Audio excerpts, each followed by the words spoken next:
हाँ जी दोस्तों, क्या हाल चाल आप सभी के। सबसे पहले मेरे सभी फौजी भाइयों को जय हिंद, वंदे मातरम, जय श्री कृष्णा। तो दोस्तों आज हम डिस्कस करेंगे पैरा रेजिमेंट सेंटर और बेंगलुरु रेजिमेंट सेंटर का ओरिजिनल क्वेश्चन पेपर आपका डिस्कस करेंगे। ये सेशन आपका इम्पोर्टेंट रहने वाला है। आर्मी, जीडी, ट्रेडमैन और क्लर्क के लिए जो है आज का सेशन जो है बहुत ज्यादा इंपोर्टेंट आपका रहेगा। आपको जो है इस ओरिजिनल पेपर को एक प्रैक्टिस सेट के साथ लगाना है कि 50 में से कितने क्वेश्चन आपके राइट रहते हैं। आज मैं टारगेट देने वाला हूं। सबसे पहले टारगेट सुन लीजिएगा, 45 प्लस क्वेश्चन का आप सभी के लिए टारगेट रहेगा। जो भी 17 अप्रैल एग्जाम की तैयारी कर रहे हो, 17 को एग्जाम है, 18, 20, 19, 20 जब भी आपका एग्जाम है, ये सेशन जो है आप सभी के लिए जो मोस्ट इंपोर्टेंट रहेगा। सबसे पहले बात करें सोल्जर जनरल ड्यूटी का, यहाँ से थोड़ा कट है। जीडी का ये ओरिजिनल क्वेश्चन पेपर है, यहाँ पर आप चेक कर सकते हो। पैरा रेजिमेंट सेंटर का ओरिजिनल क्वेश्चन पेपर 7 में ये सेम ही पूछा गया था। बेंगलुरु हेडक्वार्टर में आपका क्वेश्चन पूछा गया था। पेपर आपका एक बार चेक कर सकते हैं। ओरिजिनल क्वेश्चन पेपर आपका है। जो भी दोस्त अग्निवीर की तैयारी कर रहे हैं उनके लिए सेशन मोस्ट इंपोर्टेंट आपका रहेगा। चलिए दोस्तों क्वेश्चन नंबर 1 की ओर बढ़ते हैं। उससे पहले एक बार फिर जो है आप ओरिजिनल पेपर चेक कर लीजिएगा। चलिए क्वेश्चन नंबर 1 आपके सामने है। क्वेश्चन का लेवल जो है थोड़ा हार्ड रहने वाला है, इसीलिए जो है टारगेट 45 प्लस है। अब आपकी तैयारी 40-45 वाली है, अब आपको पता लग जाएगा। क्वेश्चन आपके सामने है कि भारत के चारों कोनों में मठों की स्थापना किसके द्वारा की गई थी। ऑप्शन है आपके माधवाचार्य, शंकराचार्य, रामानुजाचार्य या फिर भास्कराचार्य। चलिए दोस्तों जल्दी से क्वेश्चन नंबर 1 का राइट आंसर बताइए। एक बार चेक कर लेता हूं, ये रेड जो है थोड़ा सा अजीब दिख रहा है, ठीक है। अब जल्दी से बताइए क्वेश्चन नंबर 1 का राइट आंसर आपका रहेगा क्या। चलिए जल्दी से बताइए दोस्तों क्वेश्चन नंबर 1 का राइट आंसर आपका क्या रहेगा।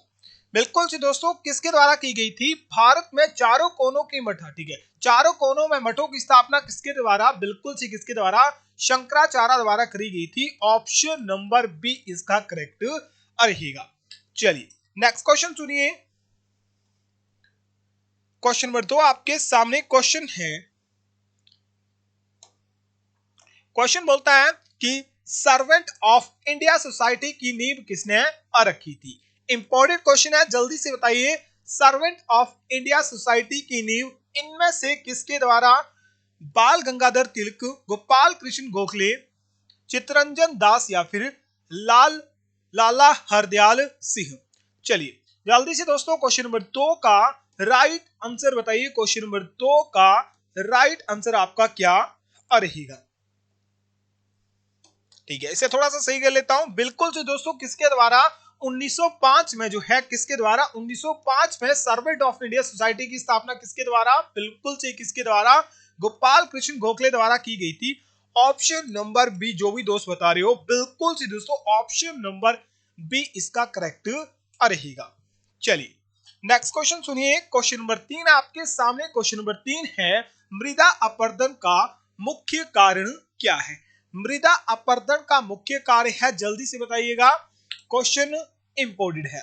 उपभोक्ता सभी घटक, या फिर तीव्र गति से होने वाला शहरीकरण, जानवरों द्वारा अत्यधिक चरने, अत्यधिकता में चरने के कारण, या फिर पेड़ों के काटने के कारण।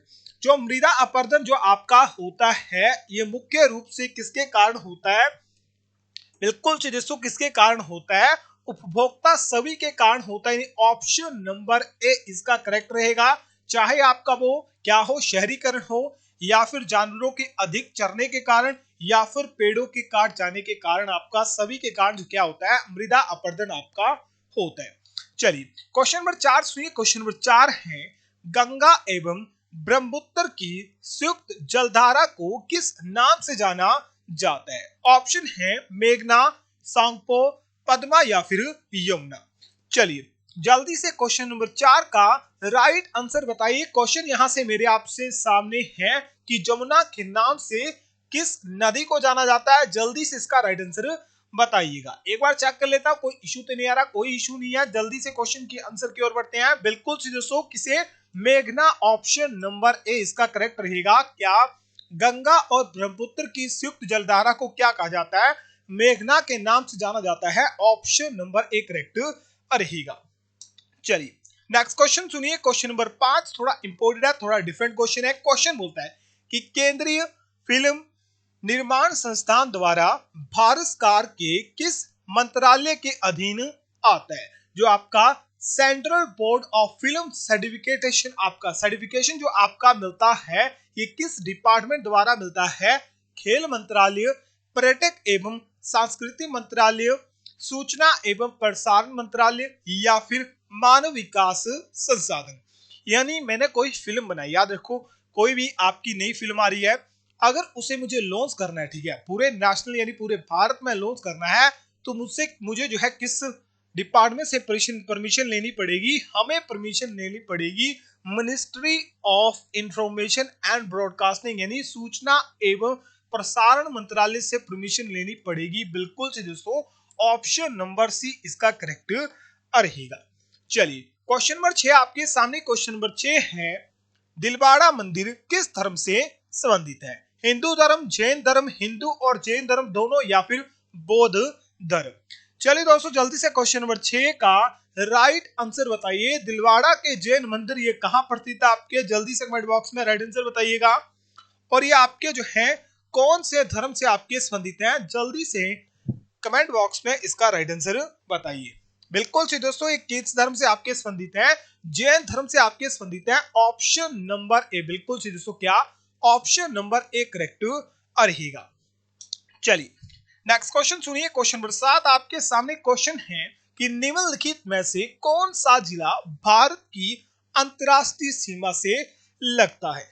इंपोर्टेड क्वेश्चन है, थोड़ा डिफरेंट क्वेश्चन है, इंपोर्टेड। ऑप्शन सुनिए, सिरसा, करीमगंज, अनंतनाग, या फिर पूर्वा। क्वेश्चन इंपोर्टेड है, थोड़ा डिफरेंट था, थोड़ा ज्यादा ही कुछ हाई लेवल का ये क्वेश्चन था। इसमें से आपको जो है पूछ सकता है, ठीक है, मेरे ख्याल से पूछ भी सकता है ऐसा क्वेश्चन, क्योंकि अब जो है आपका कोई कंफ्यूजन नहीं है, आपका लेवल हाई आएगा लो आएगा, तो पूछ सकता है कि इनमें से कौन सा जिला जो है भारत की अंतरराष्ट्रीय सीमा के साथ लगता है? तो आपका असम का कौन सा राज्य? असम का करीमगंज, ठीक है, असम का करीमगंज जो है आपका किसके साथ लगता है? ठीक है, करीमगंज जो है आपका असम का, ठीक है, ये किसके साथ सीमा साझा करता है? एक अंतरराष्ट्रीय सीमा साझा करता है। ऑप्शन नंबर बी करेक्ट रहेगा। चलिए नेक्स्ट क्वेश्चन सुनिए, क्वेश्चन है the hill station of Jawali is located in which state? Hill station Jawali यानी पर्यटक स्थल जावड़ी किस राज्य में स्थित है? तमिलनाडु, केरल, उत्तर प्रदेश, या फिर उत्तराखंड?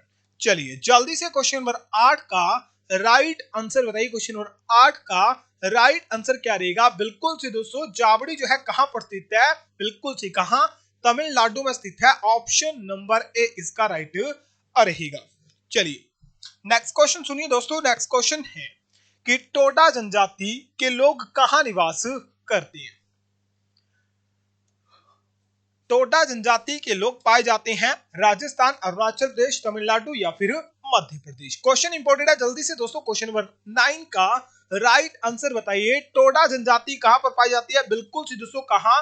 तमिलनाडु में आपकी पाई जाती है। ऑप्शन नंबर सी, क्या? ऑप्शन नंबर सी करेक्ट रहेगा। नेक्स्ट क्वेश्चन सुनिएगा, नेक्स्ट क्वेश्चन थोड़ा इंपॉर्टेंट है। क्वेश्चन बोलता है कि फ्रांस का पहला राजा कौन था? ऑप्शन है मार्टेल, लुइस, ठीक है, बी लुइस नहीं होगा, ठीक है, यहां लुइस X1 अभी कितना होगा, मुझे रोमन इतनी अच्छी आती नहीं है, ठीक है, नेपोलियन या फिर शोलमैन? जल्दी से बताइए फ्रांस का पहला शासक या फिर पहला एम्पायर जो है, जो फ्रांस की क्या करी गई थी?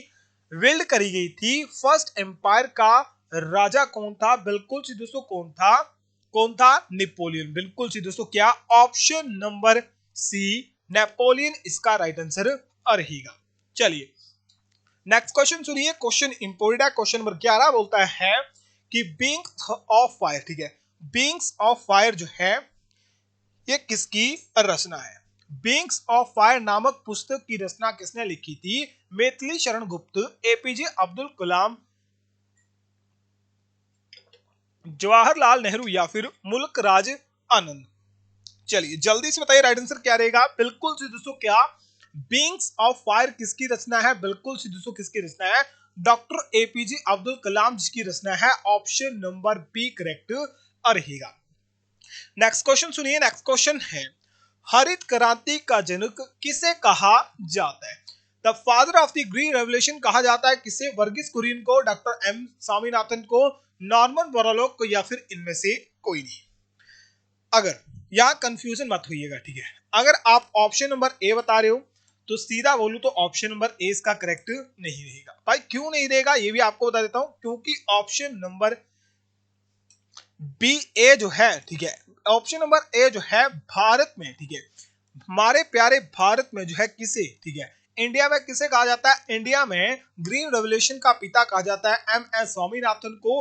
और पूरे विश्व में किसे कहा जाता है? पूरे विश्व में नॉर्मन बोरलॉग को क्या कहता है? फादर ऑफ ग्रीन रेवोल्यूशन कहा जाता है। तो यहाँ जो है ये नहीं पूछा हुआ भारत का तो पर्टिकुलर चीज हमें डिपेंड करता, बस यहाँ सिंपल सा पूछा हुआ है कि हरित क्रांति का जनक किसे कहा जाता है। तो राइट आंसर आपका होना चाहिए ऑप्शन नंबर सी, ना कि ऑप्शन नंबर बी। चलिए नेक्स्ट क्वेश्चन सुनिए। क्वेश्चन है भारत में काली मिर्च का सबसे बड़ा उत्पादन राज्य कौन है? ब्लैक पेपर का सबसे अधिक प्रोड्यूस करता है केरल, कर्नाटक, तमिलनाडु या फिर आंध्र प्रदेश। क्वेश्चन इंपॉर्टेंट है, जल्दी से दोस्तों क्वेश्चन नंबर 13 का राइट आंसर दे। क्वेश्चन नंबर 13 का राइट आंसर क्या रहेगा? बिल्कुल सी दोस्तों कौन सा राज्य? कर्नाटक इसका राइट आंसर रहेगा। बस कंफ्यूजन होइएगा मत होइएगा। अब वर्तमान में जो है कर्नाटक जो है काली मिर्च का किसका? काली मिर्च का सबसे अधिक उत्पादन करता है। पहले आपका केरल करा करता था, पर केरल जो है अब जो है, या फिर इलायची का किसका?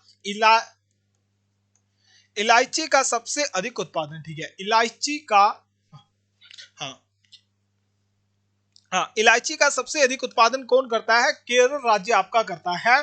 अब कहीं आपको देखने को मिल जाए कि काली मिर्च का सबसे अधिक उत्पादन केरल करता है, तो केरल जो है पहले करता था, अब जो है चेंज होके क्या हो चुका है? कर्नाटक आपका हो चुका है। बस इस बात का ध्यान रखिए। चलिए नेक्स्ट क्वेश्चन सुनिए। क्वेश्चन नंबर 14 आपके सामने। What is the full form of LOC? LOC जो है मोस्ट इंपोर्टेंट है, आपकी किसके बीच पड़ती है? ठीक है, एलओसी की फुल फॉर्म बताइए। लाइन ऑफ कंट्रोल है, लाइन ऑफ कमांड है, लाइन ऑफ एक्चुअल कंट्रोल है, या फिर लोकेशन ऑफ कंट्रोल है? ठीक है, माफ कीजिएगा। एलओसी जो है आपके पिछले 2 से 3 साल में बहुत ज्यादा आपका चर्चा में रही थी, और एलओसी को फुल फॉर्म में क्या कहा जाता है? Line of control. बिल्कुल सी दोस्तों क्या कहता है? लाइन ऑफ कंट्रोल कहा जाता है। ऑप्शन नंबर ए करेक्ट रहेगा। चलिए नेक्स्ट क्वेश्चन सुनिए। क्वेश्चन नंबर 15 आपके सामने। प्रदीप कुमार बैनर्जी किस खेल से जुड़े हैं? Pradeep Kumar Banerjee is associated with which sport? Baseball, table tennis, football या फिर हॉकी? चलिए दोस्तों जल्दी से क्वेश्चन नंबर 15 का राइट आंसर बताइए। क्वेश्चन इंपोर्टेंट है। बिल्कुल सी दोस्तों प्रदीप कुमार बैनर्जी जो है किस खेल से जुड़े हैं? ये आपके फुटबॉल से जुड़े हुए हैं। ऑप्शन नंबर सी इसका करेक्ट रहेगा। नेक्स्ट क्वेश्चन सुनिए। क्वेश्चन नंबर 16 आपके सामने। क्वेश्चन सिंपल था, क्वेश्चन को ध्यान दीजिए। क्वेश्चन बोलता है कि 295 क्या 295 केल्विन तापमान डैश में कितना लगभग होगा? 295 केल्विन जो है इसे फारेनहाइट में ज्ञात कर रहा है, तो कितना होगा? बिल्कुल से कितना होगा? 71.33 फारेनहाइट होगा। ऑप्शन नंबर सी करेक्ट रहेगा। नेक्स्ट क्वेश्चन सुनिए। इन्वर्टर एक ऐसा उपकरण है जो परिवर्तित करता है। इन्वर्टर का यूज हम किस लिए करते हैं? जब लाइट चली जाती है तो इन्वर्टर में क्या होती है? इन्वर्टर में इकट्ठी होती है डीसी, जो किसे कन्वर्ट करती है? एसी में कन्वर्ट करती है। बिल्कुल सी दोस्तों ऑप्शन नंबर ए करेक्ट रहेगा। चलिए नेक्स्ट क्वेश्चन सुनिए। पोटेशियम कार्बोनेट का सामान्य नाम क्या होता है? The common name of potassium carbonate is क्या होता है? बेकिंग सोडा, सोडा, सिरका या फिर पोटाश? क्वेश्चन इंपोर्टेंट है, फिर से क्वेश्चन रिपीट हो सकता है, तो याद रखिएगा आपके एग्जाम में क्वेश्चन रिपीटेड हो सकता है। बिल्कुल सी दोस्तों क्या होता है? पोटाश जो होता है कैल्शियम किसका? पोटेशियम कार्बोनेट का सामान्य नाम होता है। ऑप्शन नंबर डी करेक्ट होगा। चलिए नेक्स्ट क्वेश्चन सुनिए। क्वेश्चन है कि खारे पानी की आर्द्रता मापने के लिए इस्तेमाल किए जाने वाला उपकरण होता है क्या है?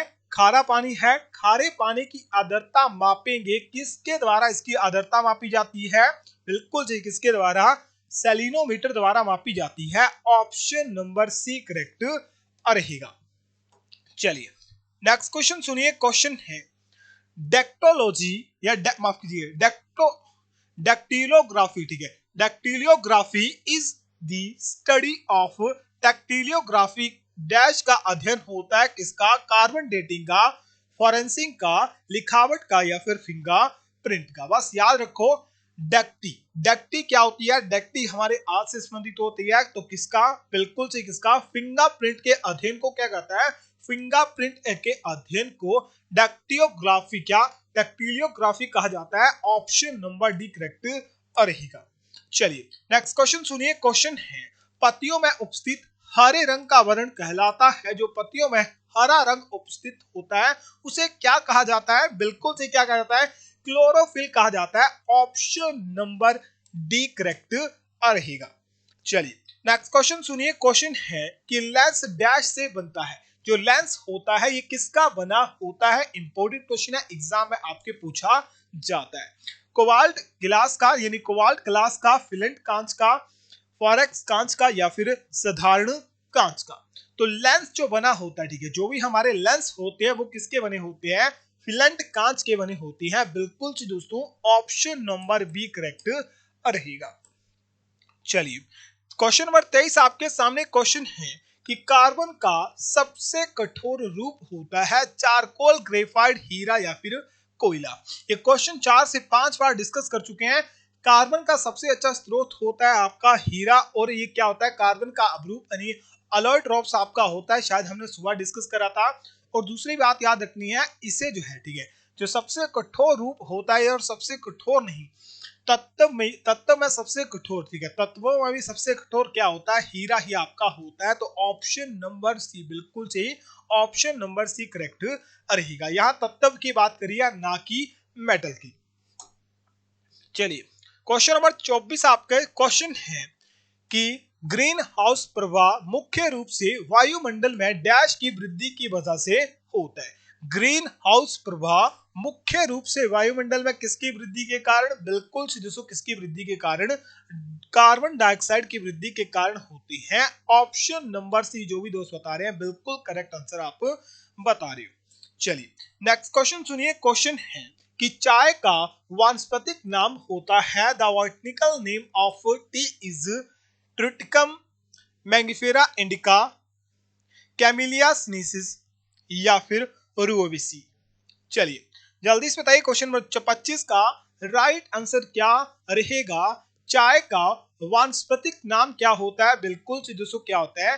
कैमेलिया सिनेंसिस होता है। क्या होता है? कैमेलिया सिनेंसिस होता है। ऑप्शन नंबर सी करेक्ट रहेगा। चलिए नेक्स्ट क्वेश्चन सुनिए। क्वेश्चन नंबर 26 आपके सामने डायलिसिस का प्रयोग डैश के इस्तेमाल में किया जाता है? क्वेश्चन सिंपल है, क्वेश्चन सिंपल सा है, क्वेश्चन इतना भी सिंपल सा नहीं है, याद रखिएगा। ये क्वेश्चन जो है सिंपल सा इसलिए है क्योंकि ये क्वेश्चन जो है जीडी के साथ साथ ट्रेडमैन में और क्लर्क में पूछा गया है, ठीक है, क्लर्क इन तीनों ट्रेड में पूछा गया है। डायलिसिस का प्रयोग किसके लिए? किडनी फेलियर, किसके लिए? किडनी फेलियर या फिर गुर्दे की निर्बलता के लिए किया जाता है। बिल्कुल सी दोस्तों क्या? ऑप्शन नंबर डी इसका करेक्ट रहेगा। चलिए नेक्स्ट क्वेश्चन सुनिए। क्वेश्चन नंबर 27 आपके सामने क्वेश्चन है गैल्वेनाइज्ड रबड़ का आविष्कार डैश द्वारा किया गया था? गैल्वेनाइज्ड रबड़ वार इन्वेंटेड बाय, खोज की गई थी किसके द्वारा? Macmillan, Charles Goodyear, Robert William Thoms या फिर जो वाइड डबलर। चलिए बिल्कुल से दोस्तों किसके द्वारा रबड़ या फिर गैल्वेनाइज्ड रबड़ का आविष्कार किसके द्वारा? चार्ल्स गुडियर द्वारा किया गया था। ऑप्शन नंबर बी इसका करेक्ट रहेगा। क्या? बिल्कुल से ऑप्शन नंबर बी इसका करेक्ट रहेगा। चलिए क्वेश्चन नंबर 28 सुनिए। क्वेश्चन नंबर 28 है कि निम्नलिखित तत्वों के बीच में ध्वनि सबसे चलती है, सबसे तेज चलती है? वायु में, पानी में, वैक्यूम या फिर स्टील में? चलिए जल्दी से बताइए। बिल्कुल से दोस्तों इनमें से ध्वनि सबसे अधिक किसमें चलेगी? ठोस में चलेगी। किसमें? ठोस चलेगी। और ठोस क्या है? क्या है? स्टील। और आपकी ध्वनि जो होती है किसमें गमन नहीं करती? वैक्यूम में गमन नहीं करती। तो इस बात का भी क्वेश्चन याद रखिएगा, ये क्वेश्चन आपके एग्जाम में पूछा जाता है। चलिए क्वेश्चन नंबर 29 आपके सामने क्वेश्चन है, अस्थायी निकायों के नियमों को डैश द्वारा खोजा गया था। अस्थायी निकायों, ठीक है, the law of floating body was discovered by, the law of floating bodies was by discovery का किसके द्वारा खोज की गई थी? बिल्कुल से दोस्तों किसके द्वारा? आर्किमिडीज द्वारा की गई थी। ऑप्शन नंबर सी करेक्ट रहेगा। चलिए नेक्स्ट क्वेश्चन सुनिए, क्वेश्चन नंबर 13 आपके सामने क्वेश्चन है, a bullet fire from the rifle has, rifle से निकली गई गोली में कौन सी गति आपकी होती है? स्थितिज ऊर्जा, गति स्थितिज दोनों होती हैं, इनमें से कोई नहीं, या फिर काइनेटिक एनर्जी। चलिए दोस्तों क्वेश्चन नंबर 13 इंपोर्टेंट है, एग्जाम में फिर से आएगा, 100% रिपीट करके मैं बोल रहा हूँ, ठीक है, 100% ये क्वेश्चन आपके एग्जाम में आएगा। राइट आंसर क्या रहेगा? बिल्कुल सी दोस्तों क्या, राइफल से निकली हुई गोली में कौन सी काइनेटिक एनर्जी यानी गतिज ऊर्जा आपकी होती है? ऑप्शन नंबर डी करेक्ट रहेगा। चलिए मैथमेटिक्स के क्वेश्चन रहेंगे, रीजनिंग के क्वेश्चन लास्ट में डिस्कस करेंगे। बोलता है किसी त्रिभुज की परिधि क्या है? 600 मीटर है, ठीक है, त्रिभुज की परिधि में जो है उसकी भुजा का अनुपात दिया है, ए कितनी है, कितना है, ए है, बी है और सी है, इस अनुपात में दिए हैं। सबसे लंबी भुजा कौन सी होगी? सी जो होगी सबसे लंबी भुजा होगी, पर आपको बताना है जो है ये पॉइंट में आपकी कितनी होगी, ठीक है।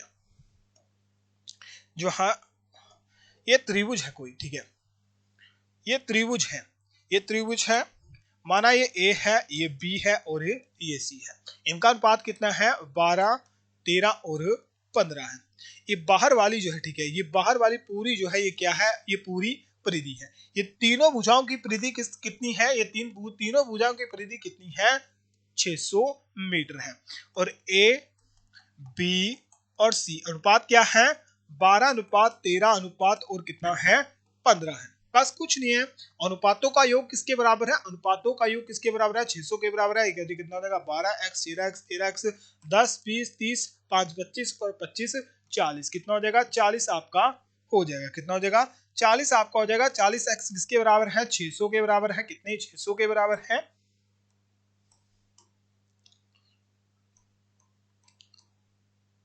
ठीक है, 40 काट दो, 0 से 0 कट जाएगी, ठीक है। 4 से कटा 2 आ गया, 4 से कटा 30 आ गया, 2 से कटा कितना? 0 हो गया, 2 से कटा 15, यानी x आपके पास कितना आ गया? x हमारे पास 15 आ गया। और सबसे बड़ी भुजा हमने बोला था c है, c सबसे बड़ी भुजा क्या है?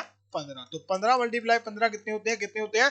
225 होते हैं। तो बिल्कुल भाई 225 ऑप्शन नंबर डी इसका करेक्ट रहेगा। चलिए अब नेक्स्ट क्वेश्चन सुनिए। नेक्स्ट क्वेश्चन बोलता है, क्वेश्चन है कि एक व्यक्ति 320 आमों के विक्रय मूल्य पर 400 आम बेच देता है तो उसे कितने प्रतिशत का घाटा होगा? 320 आमों के बदले वो 400 आम बेच देता है, 80 का घाटा, कितने? 80 आम का घाटा हो रहा है। कितने में से? 320 आम में से मल्टीप्लाई 100। आंसर आपके सामने। 0 से 0 कटा, 8 चौके 32 होते हैं, 4 से काटो कितना आएगा? 25 आएगा। कितने प्रतिशत का घाटा होगा? 4% का। कितना? माफ की 4 नहीं, 25% का घाटा आपका होगा। चलिए नेक्स्ट क्वेश्चन है कि एक मोटर बोट धारा के विपरीत दिशा में 9 किलोमीटर की दूरी 6 घंटे में समय लेती है। धारा के प्रतिकूल यानी धारा की दिशा में वही दूरी यानी 9 किलोमीटर की दूरी 2 घंटे में बल करती है। शांत जल में नाव की गति और धारा की गति सबसे पहले जो है विपरीत दिशा में, किसकी? विपरीत दिशा में वो जो है 9 किलोमीटर कितने घंटे में? 6 घंटे में। तो नाव की चाल विपरीत दिशा में चाल कितनी हो जाएगी? काटो कितना हो जाएगी? ठीक है, काटो कितनी हो जाएगी? कितना आ जाएगा? 6 दूने और ये 3 आ जाएगा। कितना हो जाएगा? 1.5। कितनी आ जाएगी? 1.5 किलोमीटर प्रति घंटा। अब यहाँ पर चाल नहीं दी हुई थी, बोलता है कि 6 घंटे में 9 किलोमीटर जा रही है। अब ये विपरीत दिशा में चाल हमारे पास कितनी है? 1.5 किलोमीटर प्रति घंटा है। अब दिशा में, ठीक है, यानी प्रतिकूल या विपरीत दिशा है, प्रतिकूल कर लेते हैं। यहाँ मैं प्रतिकूल लिखता हूँ। प्रतिकूल दिशा में जो है 9 किलोमीटर, ठीक है, 9 किलोमीटर जो है कितने घंटे में चल रही है? 2 घंटे में। काट दो, कितने से कटेगा? कितने से कटेगा? 2, 4.5। कितना? 4.5 किलोमीटर प्रति घंटा। यानी अगर वो नाव जो है धारा की दिशा में जाएगी तो कितनी उसकी स्पीड क्या होगी, उसकी स्पीड होगी 4.5 किलोमीटर प्रति घंटा, विपरीत दिशा में 1.5 है। आपको ज्ञात क्या करना है, ठीक है, आपको जो है सबसे पहले ज्ञात करने वाली है कि नाव की गति। तो नाव की गति क्या होगी, ठीक है, नाव की जो गति होगी क्या होगी, नाव की गति क्या होगी प्रतिकूल दिशा, ठीक है, प्रतिकूल स्पीड, प्रतिकूल नहीं, धारा की दिशा की स्पीड, ठीक है, धारा की दिशा की स्पीड प्लस, ठीक है, धारा की दिशा की स्पीड प्लस विपरीत दिशा बटा 2, ये आपके पास क्या है, नाव की गति है। दूसरी आपको क्या बोला था, धारा की गति, ठीक है, तो धारा की गति किस तरह से निकलेगी, धारा की गति जो होगी प्रतिकूल दिशा माइनस विपरीत दिशा अपॉन 2, ठीक है, दोनों फॉर्मूले आपके सामने है। विपरीत दिशा प्रतिकूल दिशा कितनी है, 4.5 है, प्लस विपरीत दिशा कितना है, 1.5 है, बटा 2 कितना हो जाएगा, 4 1 5 5 1 6 हो जाएंगे, 6 बटा 2 कितना, 3 आ जाएगा, कितना जाएगा, 3 किलोमीटर प्रति घंटा किसकी चाल है, नाव की चाल आ गई। अब धारा की चाल किस तरह बोला हुआ है कि 4.5 माइनस कर देना 1.5 में, बटा 2 हो जाएगा, कितना हो जाएगा, 3 बटा 2 हो जाएगा, काट के कितना 1.5 आपका किलोमीटर आ जाएगा, क्या किलोमीटर प्रति घंटा आ जाएगा। तो नाव की चाल हमारे पास है 3 किलोमीटर, धारा की गति कितनी है, धारा की गति हमारे पास है 1.5, 3 पॉइंट कहाँ मैच कर रहा है, ऑप्शन नंबर ए में मैच कर रहा है, तो बिल्कुल भाई ऑप्शन नंबर ए करेक्ट रहेगा। चलिए नेक्स्ट क्वेश्चन है, find the 30% of 500 plus 600, 500 plus 600 कितना, 2100 हो गया, कितना हो गया, 2100 हो गया, 30% है, जीरो आ जाएगा, और का ऑफ या का मतलब कितना होता है, मल्टीप्लाई होता है, जीरो से जीरो कटा, 2 जीरो कट गए, 1 0 30 का कैरी आ गया, 3 3 3 दूने 6, कितना 300, 630, बिल्कुल भाई 630 इसका राइट आंसर रहेगा। चलिए नेक्स्ट क्वेश्चन सुनिए, बोलता है परिमेय और अपरिमेय संख्या का गुणफल हमेशा होता है। ये क्वेश्चन मैंने अगर आपको करवाया है, अगर आपने मेरे देखने से बोला है कि हमेशा अपरिमेय होगी, तो शायद ये क्वेश्चन मेरे ख्याल है आपको गलत करवाया, क्योंकि मैंने बोला भी, ठीक है, मैंने बोला है हमेशा अपरिमेय संख्या होती है, पर मुझे जो है देखने को अपरिमेय संख्या ना मिली, ठीक है, मुझे कंफर्म नहीं है कैसी होती है, नहीं होती है, ठीक है, मैंने कहीं से देखा तो मैंने बता दिया, शायद इसका राइट आंसर ये नहीं होगा, ठीक है, ऑप्शन नंबर सी इसका राइट आंसर नहीं होगा, ऑप्शन नंबर डी इसका राइट होगा, ठीक है, ऑप्शन नंबर सी इसका राइट नहीं होगा, माफ कीजिएगा, मैंने पहले बताया था, पर यहाँ पर राइट आंसर क्या रहेगा, कभी परिमेय होगी तो कभी अपरिमेय होगी, यानी ऑप्शन नंबर डी इसका राइट रहेगा, इसके लिए माफ कर दीजिएगा, ठीक है। क्वेश्चन नंबर इसका रहेगा, जब भी आप परिमेय और अपरिमेय संख्या को क्या करोगे, मल्टीप्लाई करोगे, तो आपके पास जो है कभी अपरिमेय संख्या हो सकती है, तो कभी परिमेय संख्या आपकी हो सकती है। चलिए नेक्स्ट क्वेश्चन सुनिए, बोलता है इस शब्द के अक्षरों को कितनी बार व्यक्त किया जा सकता है, तो ARISE 1 2 3 4 5 सभी को मल्टीप्लाई कर दो, 5 चौके 20, 20 मल्टीप्लाई 3 कितने 60, 60 मल्टीप्लाई 2 कितने 120, 120 मल्टीप्लाई 1 कितना 120, 120 आपका राइट आंसर है। ये क्वेश्चन जो है कल या परसों भी करवाया था, सेम जैसा क्वेश्चन था जो आपके एग्जाम में, करंट वाले एग्जाम में पूछा गया था। चलिए नेक्स्ट क्वेश्चन सुनिए, श्रृंखला को पूरा कीजिए, श्रृंखला आपकी क्या है, 5 25 125, कुछ नहीं करा, 5 मल्टीप्लाई 5 25, 25 मल्टीप्लाई 5 कितना होता है, 25 मल्टीप्लाई आपका कितना है, 25 मल्टीप्लाई कितना होता है 125 होता है, 125 मल्टीप्लाई 5 कितना होता है 625, कितना होता है 625 होता है, क्या राइट आंसर रहेगा, बिल्कुल सही, ऑप्शन नंबर बी करेक्ट रहेगा। चलिए नेक्स्ट क्वेश्चन आपके सामने, चलिए क्वेश्चन को करिए, बोलता है ए और बी किसी काम को शुरू करते हैं, ठीक है, सिंपल सा क्वेश्चन तो है नहीं, पर थोड़ा ध्यान से देखिए, बोलता है कि ए और बी है, ए करता है 10 दिन में, बी करता है 15 दिन में, दोनों करेंगे तो यानी टोटल काम कितना होगा 30 होगा, ए का एक दिन का कार्य 3 है, बी का एक दिन का कार्य कितना है 2 है, ए का एक दिन का कार्य 3 है, बी का एक दिन का कार्य 2 है।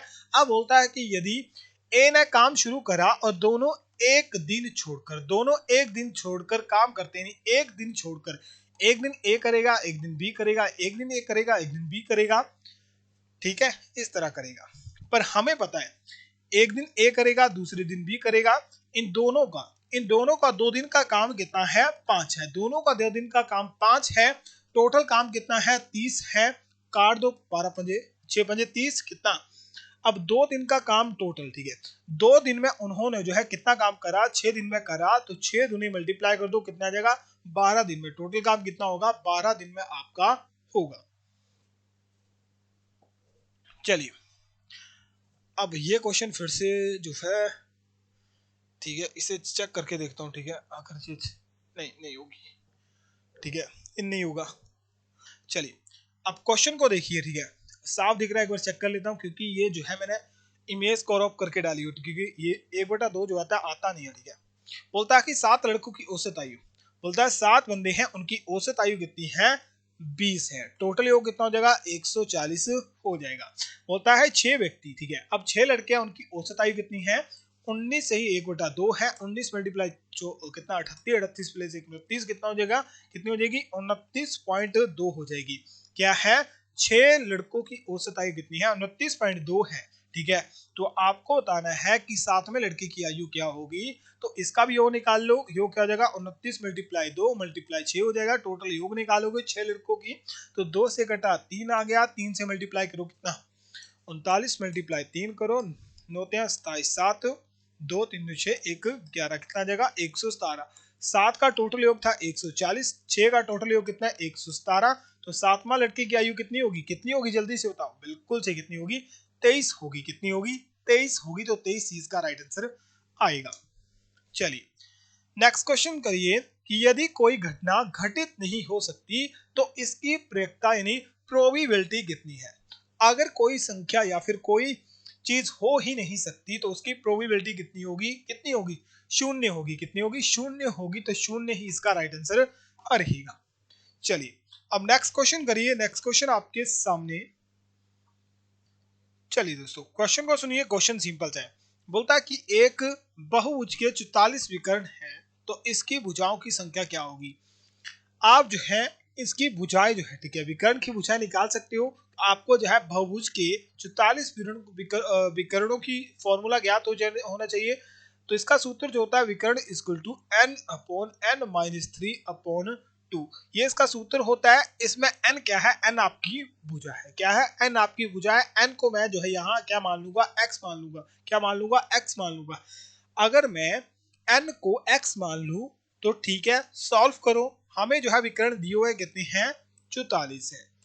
x इंटू एक्स माइनस 3/2, यहाँ 2 का कोई काम नहीं है, दूसरी साइड ले जाओ, ये मल्टीप्लाई देंगे क्या हो जाएगा 88 हो जाएगा, कितना हो जाएगा 88 हो जाएगा। x को इसमें मल्टीप्लाई कर दो तो क्या हो जाएगा, ये हो जाएगा x की पावर 2 माइनस 3x, बिल्कुल।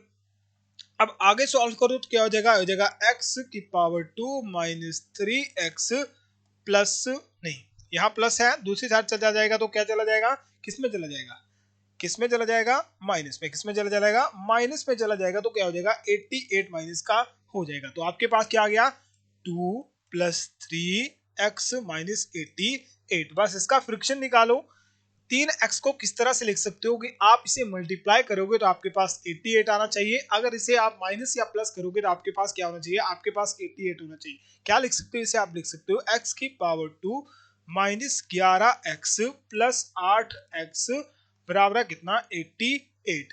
अगर 11 को मल्टीप्लाई करो 8 से तो कितना आता है 88 आता है, अगर माइनस प्लस माइनस करो तो कितना आएगा, ये 3x प्लस 3x, रुको 3x माइनस 8 होगा, माइनस 8, हाँ माइनस 8 होगा भाई, यहाँ minus 3x 4 plus minus minus 3x, ठीक है। अब इसके फ्रिक्शन निकालो, इसके और इसके, यहां से कॉमन क्या निकलेगा, यहां से कॉमन निकलेगा x, क्या कॉमन निकलेगा x, तो एक x आपका बच गया, यहाँ से 11 आपका बच गया, बिल्कुल भाई। यहाँ प्लस के 8 है तो 8 आ जाएगा, 8 के 8 निकलेगा, ठीक है यहाँ से 8 कॉमन निकलेगा तो x का x ही रहेगा। और 8 88 में से 8 कॉमन निकाल लो तो कितना बचा 11 आपका बचा, माइनस 11 तो ये आपका कॉमन निकलेगा x माइनस 11 और दूसरा x प्लस 8 आपका निकल गया। अब यहां से देखो क्या हो जाएगा, x इक्वल टू कितना हो जाएगा माइनस है तो 11 प्लस के हो जाएंगे, और यहाँ पर x जो है प्लस का, दूसरी साइड चल के जाएंगे क्या जाएंगे माइनस के हो जाएंगे। जब भी आपको भुजा निकालनी हो तो भुजा माइनस में नहीं निकलती, यानी माइनस वाला इसका राइट आंसर नहीं रहेगा। कौन सा, x प्लस 11 जो है, प्लस का 11 यानी 11 इसका राइट आंसर रहेगा। तो ऑप्शन नंबर डी इसका करेक्ट रहेगा। चलिए नेक्स्ट क्वेश्चन सुनिए। क्वेश्चन है कि 1599 किलोग्राम मिलीग्राम को ग्राम में बदले तो 1 ग्राम का जो इक्वल होता है कितने मिलीग्राम, 1000 मिलीग्राम के बराबर होता है। तो कुछ नहीं, 1599 में मल्टीप्लाई नहीं डिवाइड कर दो 1000, तो क्या आ जाएगा 1.589 आपका राइट आंसर आ जाएगा। तो यहाँ पर क्वेश्चन कर लीजिएगा। चलिए नेक्स्ट क्वेश्चन सुनिए। क्वेश्चन है कि दो संख्याओं का अंतर जो है 2 है, उनके वर्गों का अंतर कितना है 28 है, तो उनका योग क्या होगा। यहाँ क्वेश्चन सिंपल है, बस क्वेश्चन को समझो। क्वेश्चन बोल क्या रहा है, मान लीजिए आपके पास संख्या है ए और बी। क्या है, ए और बी है। क्या है, ए और बी कितना है, इन दोनों का अंतर कितना है 2 है, और ए का स्क्वायर माइनस बी का स्क्वायर क्या है, कितना है, अंतर कितना है 28 है। अब यहां से देखो, यहां से एक फॉर्मूला याद आया, ए स्क्वायर माइनस बी स्क्वायर किसके बराबर होता है, ठीक है, ए स्क्वायर माइनस बी स्क्वायर किसके बराबर होता है, ये बराबर होता है किसके, ए माइनस बी इंटू ए प्लस बी। यहां बोला क्या गया है कि संख्याओं का योग क्या होगा, संख्या क्या होगी, संख्या ए होगी और बी होगी, इनका योग ज्ञात करना है। तो ये चीज क्या बन रही है, दोनों संख्याओं का योग बन रही है, ये चीज हमें ज्ञात करनी है। बल्कि हमें पता है कि ए स्क्वायर माइनस बी स्क्वायर का अंतर कितना है 28 है, हमने पुट कर दिया। फिर हमें पता है कि a माइनस बी यानी दो संख्याओं का अंतर, ये पहली संख्या है दूसरी संख्या, इनका अंतर कितना है 2 है, तो यहाँ 2 पुट कर दो। हमें क्या बोला होगा कि दो संख्याओं का योग, इनका योग क्या होगा, a और b का योग क्या होगा, जो कि हमें ज्ञात करना है। यहाँ 2 जो है क्या है मल्टीप्लाई हो रही है, दूसरी साइड चले जाएंगे तो क्या हो जाएगी, दूसरी साइड चले जाएंगे तो आपके डिवाइड हो जाएंगे, क्या हो जाएंगे डिवाइड आपके हो जाएंगे। तो काट दो, कितना आ जाएगा 14 आ जाएगा। तो a प्लस बी आपका क्या हो जाएगा, a प्लस बी आपका क्या हो जाएगा, बिल्कुल सही, कितना हो जाएगा 14 आपका हो जाएगा। चलिए नेक्स्ट क्वेश्चन करिए। नेक्स्ट क्वेश्चन आपके सामने, ठीक है, निम्न श्रेणी में अगली संख्या क्या होगी, 31 7 25, ठीक है, 31 7 25 13 19 19 और 13, माफ कीजिएगा, ठीक है। यहाँ देखो, यहाँ से यहाँ से यहाँ से मैच कर रहा है, कितना प्लस हो रहा है, क्या कितना माइनस हो रहा है, -6, यहाँ भी -6 है, यहाँ भी -6 है, ठीक है। इससे आगे माइनस करोगे तो क्या आएगा, इसमें -6 करोगे तो कितना आएगा 7 आएगा। पर हमें जो है एक ही संख्या ज्ञात करनी है, तो हम यहाँ मैच कर सकते हैं।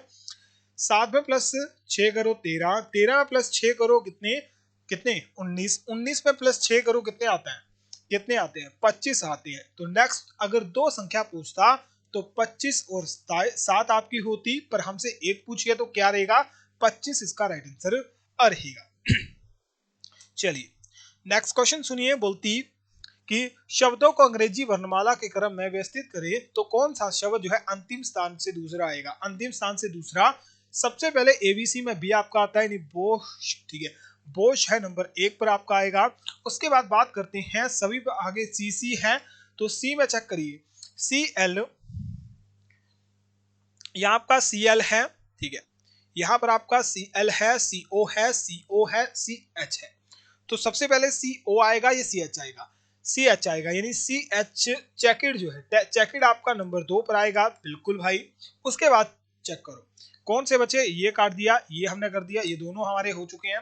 अब बचे क्या, ये तीनों। अब देखो इसमें क्लियर, कॉन्ट्रैक्ट या फिर कॉन्स्टेंटली, ठीक है, या फिर कॉन्स्टेंटली, इनमें से कौन सा आपका नेक्स्ट आएगा। अब देखो सी ओ, सी ओ, पर उससे पहले सी एल आपका आता है, नहीं क्लियर जो आएगा, ठीक है, नहीं नहीं, हाँ बिल्कुल भाई, क्लियर जो आएगा, ठीक है, क्लियर जो आएगा आपका कितनी बार आएगा, नंबर 3 पर आएगा। हम इसे एबीसी के हिसाब से देख रहे हैं, क्योंकि सी तो तीनों में कॉमन है, ठीक है, सी तो तीनों में कॉमन है, पर सी के बाद आपका एल जो है ओ से पहले आता है, एल ओ से पहले आता है, तो हमने लिख लिया। अब देखो, अब मात्र दो बचे आपके, एक आपका ये, एक आपका ये, दोनों में सी ओ एन कॉमन है, सी ओ एन कॉमन है, पर उसके बाद टी आ रहा है, उसके बाद एस आ रहा है। एबीसी लिखोगे तो एस टी यू, अब ये आपका आता है, ठीक है। यानी टी से पहले आपका एस आता है, तो कौन सा आएगा, टी से पहले, टी से पहले क्या आता है, एस आता है, तो कॉन्स्टेंटली आपका क्या आएगा, नंबर 4 पर आएगा, क्या कॉन्स्टेंटली जो है आपका नंबर 4 पर आएगा। तो ये नंबर 4 पर, और नंबर 5 आपका क्या हो जाएगा, कॉन्ट्रास्ट, ठीक है, कॉन्ट्रास्ट हो जाएगा नंबर 5 पर। तो सारे हमने लाइन वाइज लगा लिए कि बोलता है कौन सा शब्द अंतिम से दूसरे स्थान पर, अंतिम 5 पर है, दूसरे नंबर पर कौन आ रहा है, अंतिम से दूसरे नंबर पर 1 2 कौन आ रहा है, कॉन्स्टेंटली आ रहा है। तो ऑप्शन नंबर कौन सा, कॉन्स्टेंटली, देखो ऑप्शन नंबर सी यहाँ पर बिल्कुल से क्या, ऑप्शन नंबर सी यहाँ पर राइट रहेगा। चलिए नेक्स्ट क्वेश्चन सुनिए। क्वेश्चन है कि विषम चाहिए लाहौर तरजीह बड़े या फिर नहीं।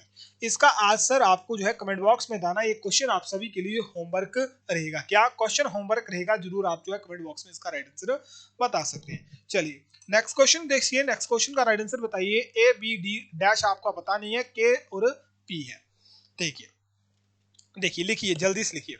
देखिए बोलता है ए बी डी, नेक्स्ट ज्ञात करना है के और पी है। देखो यहाँ कितने हैं, +1 हो रहा है, यहाँ कितने हो रहे हैं, +2 हो रहे हैं।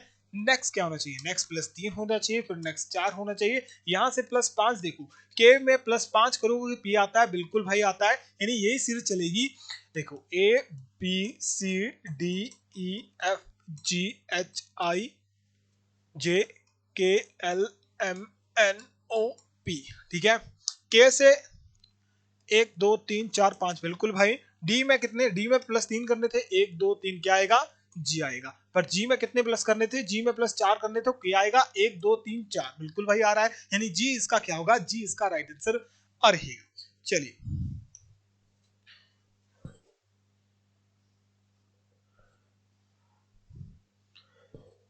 चलिए नेक्स्ट क्वेश्चन करिए। बोलता ऑकवर्ड के लिए, ठीक है, ऑकवर्ड के लिए, अवक अवैक अवैक के लिए, ठीक है, माफी ऑकवर्ड नहीं, अवैक के लिए ये कोड यूज कर रहा है। तो आपको बताना फ्रेंड के लिए क्या यूज होगा। अब ध्यान से देखो, AWAKE, क्या कोड यूज हो रहा है, ZAVZJD। अगर ए में -1 करोगे क्या आता है, जेड आता है। डब्ल्यू में -1 करोगे क्या आता है, अवी आता है। ए में -1 करोगे पता है जेड आता है। के में -1 करोगे कितना आता है, जे आता है। ई में -1 करोगे क्या आता है, डी आता है। तो फ्रेंड लिखो FRIEND। एफ में प्लस नहीं, -1, ठीक है। फ्रेंड में -1 करो तो क्या आएगा, ई आएगा, क्या आएगा, ई आएगा। आर में -1 करो तो क्या आएगा, क्या आएगा, क्यू आपका आएगा। अगर हम आई में -1 करते तो क्या आता है, एच आता है। ई में -1 करो, ठीक है, ई में -1 करो तो क्या आएगा, डी आएगा, सिंपल सा है। एन में -1 करो तो एम आता है। और अगर हम डी में -1 कर दी, -1 कर दो, क्या आ जाएगा, सी आ जाएगा। ये आपका राइट आंसर होगा। क्या, कहाँ देखो, कहाँ है, ऑप्शन नंबर डी में है। कहाँ है, ऑप्शन नंबर डी में है। चलिए नेक्स्ट क्वेश्चन सुनिए। इनमें से विषम ज्ञात करना है, नाव, पहिया, बस या फिर ट्रेन। सिंपल सा क्वेश्चन है, ठीक है। नाव, पहिया, बस और ट्रेन। क्या, नाव, पहिया, बस, ट्रेन। अगर आप जो है ना बोल रहे नहीं दोस्तों, इसमें क्या रहेगा, इसमें जो आपका ओड रहेगा क्या रहेगा, बिल्कुल सही, क्या रहेगा, पहिया जो रहेगा इसमें ओड आपका रहेगा। क्या, पहिया, इसमें आपका व्हील जो है, ठीक है, व्हील जो है आपका क्या रहेगा, ओड रहेगा, बिल्कुल सही दोस्तों। ऑप्शन नंबर बी इसका करेक्ट रहेगा। चलिए दोस्तों, एक बार जो है सेशन, जिन दोस्तों ने सेशन को लाइक नहीं करा, सेशन को लाइक कर दीजिएगा, सेशन को शेयर कर दीजिएगा, और लाइव क्लास में जो रोज जो है जुड़ जाइएगा। 17 अप्रैल एग्जाम आपका, ज्यादा टाइम नहीं बचा हुआ है, तो हम जो है ज्यादा से ज्यादा जितना भी होगा तो आपके जो है ओरिजिनल क्वेश्चन पेपर, ठीक है, जितने हो जाए ओरिजिनल क्वेश्चन पेपर आपके डिस्कस करेंगे, और मॉडल टेस्ट पेपर आपके डिस्कस करेंगे। चलिए दोस्तों, मिलते हैं और शानदार वीडियो में, और अपना स्कोर जरूर बताइएगा कितना आपका स्कोर रहा। मिलते हैं और शानदार वीडियो, तब तक अपने आप ख्याल रखिए, अपने घर वालों का ख्याल रखिए। जय हिंद, जय भारत।